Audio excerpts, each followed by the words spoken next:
Hi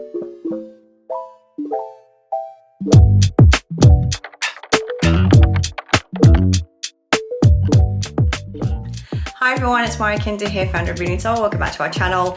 In today's video, I'm going to go and talk through all of my favorite products for the month of October. So as with all of my monthly favorite videos, I usually talk about 4 to 6 products that either are new to my testing schedule, I've recently rediscovered and fell in love with, or yeah, just anything that I've been reaching for the most during the last few weeks. So let's get stuck in. The first product I'm going to talk about is the Decay Accent Oil Cut Cleansing. So as some of you may know, Decay has a spa in Korea. They give amazing facials, and the first step they always use is their cleanser. So Accent stands for acne sensitive, so this is a really good one, specifically if you've got sensitive skin or any irritations on your skin. But the reason why I've been using for this is it's a really nice gel-like consistency that I apply directly onto my dry skin, similar to an oil cleanser. However, it doesn't contain any oil. So it still gives that deep cleanse, and I find that I actually don't need to follow up with a second cleanse after using it. It's kind of like a 2-in-1 step cleanser. And being 7 months pregnant, at the end of the day, I'm just so exhausted. I'm always like saying to Steve, I can't really be bothered to wash my face, which I know I shouldn't admit to, but I'm just so exhausted that this just cuts it out. Excuse the pun, literally. So the Oil Cut Cleanser is one of my go-tos. I've been using it on and off for the best part of 10 years, and I've recently fell in love with it again. It really effectively removes any impurities, but it doesn't dry out my skin. It contains aloe, which of course is very soothing, but also papaya extract, which helps to remove excess dead skin cells. The second product I'm going to talk about is the Sunjung Toner by Etude. So this is their pH 5.5 relief toner. As you can see, I've already made a dent. This is probably my 3rd bottle of using this. Despite being quite a hydrating toner, it is definitely more watery. So if you don't like those thicker consistency toners and still prefer using a watery toner, then this is a really good one. This whole range is designed for sensitive skin, and it's pH friendly at 5.5. So your skin acid mantle is slightly acidic. And so this one is just really good. It's non-scented. I think people probably prefer, because of the watery consistency, to dispense it on a cotton pad first. But I literally just dispense a little bit in my hands after cleansing and then go straight in.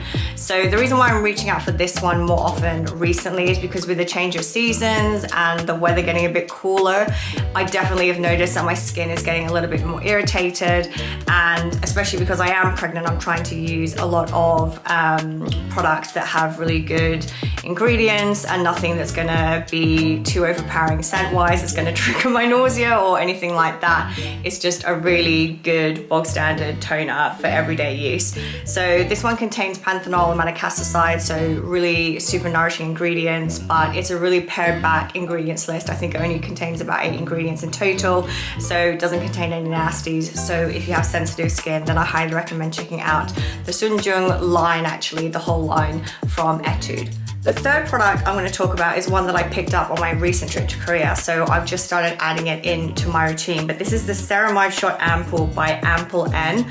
I hadn't really heard much of this brand, but I basically went into Olive Young and I knew I wanted a really hydrating serum / ampoule, and I basically swatched about 3 or 4 different ones, including one from Astura, one from I think Round Lab, like loads of different ones on my arms, and I walked around the hair care section at Olive Young and I wanted to see which one actually left long-lasting hydration on my skin for those kind of 15-20 minutes, and the winner was this one.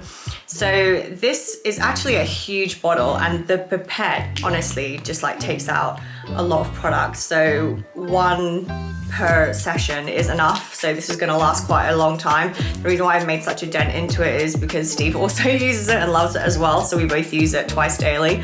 But this Ceramide Shot Ampoule is super nourishing, super moisturizing if you've got an impaired skin barrier, or if you have super dry skin or are looking to adopt a more hydrating routine for for winter, then I highly recommend. Like I said, it's such good value for money.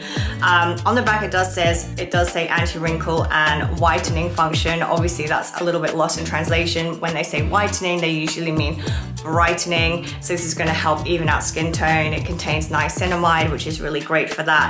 And of course, as the name suggests, different ceramides, which obviously is an important component of your skin and therefore a really good anti-aging ingredient. But I love the milky consistency of this ampoule. A little goes a long way. Like I said, the pipette is huge and I just find that it really does give my skin long-lasting hydration. And this ironically was like the cheapest out of all of the ones that I swatched on my arm at Olive Young, so I'm really happy I picked this one up. So the next product I'm going to talk about is actually a hair treatment. This is the Silk Oil Essence by the brand Unove. I'm not sure how to pronounce it, but this brand was absolutely everywhere in Olive Young, the promotions of this brand and product.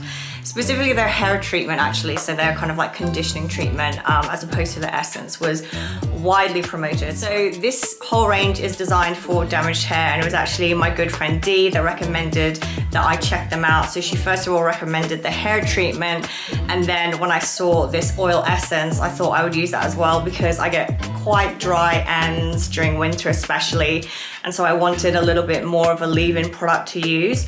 So this one contains 36 different proteins that help strengthen and fortify your hair, but I've noticed when I apply to damp hair after I've come out of the shower, I just apply it to my ends and then let it dry naturally.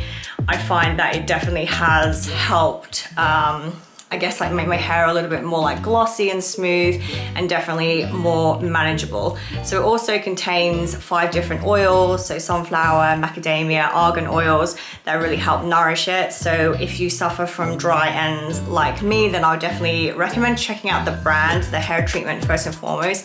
I also use that, but I do also like to follow up with this oil essence as well. So I've got something for every category. I've now got a makeup product, and this is a blusher from Muzigae Mansion. First of all, as you can see, the packaging is absolutely divine. As with anything from this brand, I'm not sure if you've seen their new BB cushion that's come out, but it's beautiful. Also their lip products, the packaging, it's in this kind of like glass tube.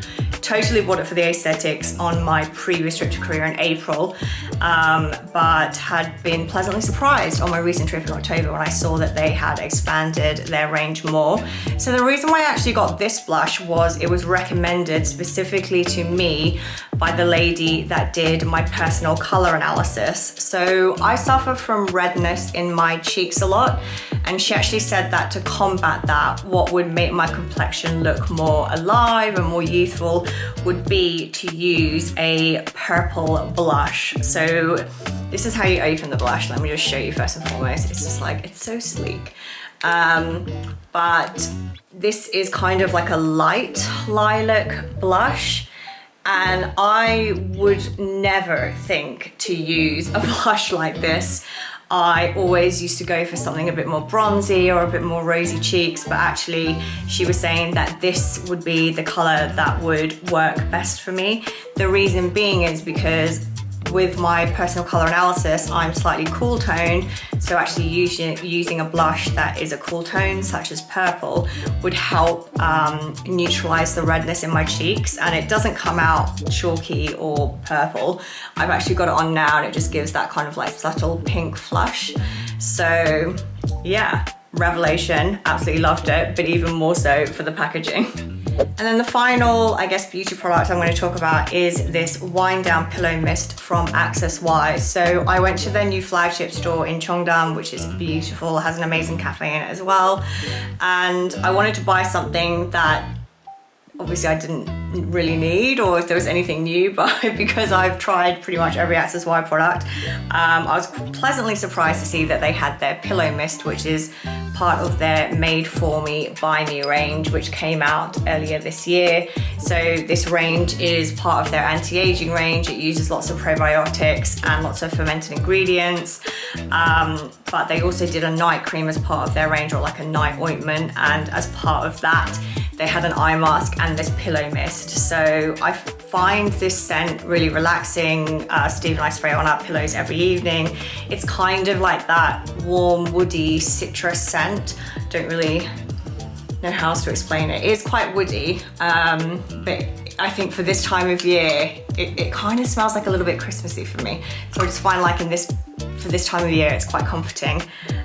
So I have really been enjoying that one. And I just thought it was nice that Accesswise actually kind of developed a new product outside of skincare, but again, still within the self-care space. And then the final product I'm going to talk about. So for those that have watched my monthly favorites for a while, you know I usually try and introduce a non-beauty related product or something I'm enjoying. Usually this does tend to be a K-drama, but I'm just really not finding many K-dramas that I'm interested in at the moment. Let me know. A few people have suggested The Devil's Plan. It's more of a reality TV show, but I haven't started it. But if you've watched it, sorry, I'm just going nuts. Kimchi. If you have watched Devil's Plan, let me know. I'm gonna go check on her. Okay, one sec. Okay, I'm back. Man, that dog is so loud, even though she's so small. So, I've got a little bit of a different monthly favorites. It's actually a cookbook, and it's called Rice Table. I mean, the aesthetic is completely me. It's like light pink, and I've just had it on display in my living room, and it's by Sue Scott. And it was kindly gifted to me by my friend Jenna, who is also a Korean adoptee.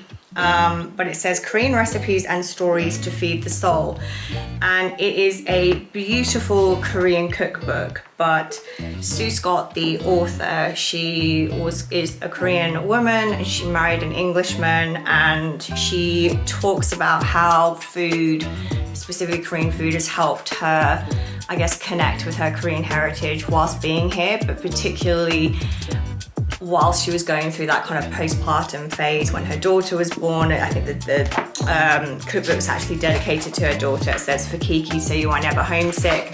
She kind of intersperses a lot of her memories of Korea or stories or personal experiences with each dish, and just talks about the duality of being Korean/British, because she's lived in the UK for so long now, and also discusses how when her daughter was born, she wondered how she could introduce her to that side of her heritage, her Korean culture, and how the best way to do that was through food. So a really thoughtful gift by my friend Jenna, but the book is just beautifully illustrated. It has so many easy to cook recipes as well. There's the traditional ones in there, but there's also some kind of other ones as well.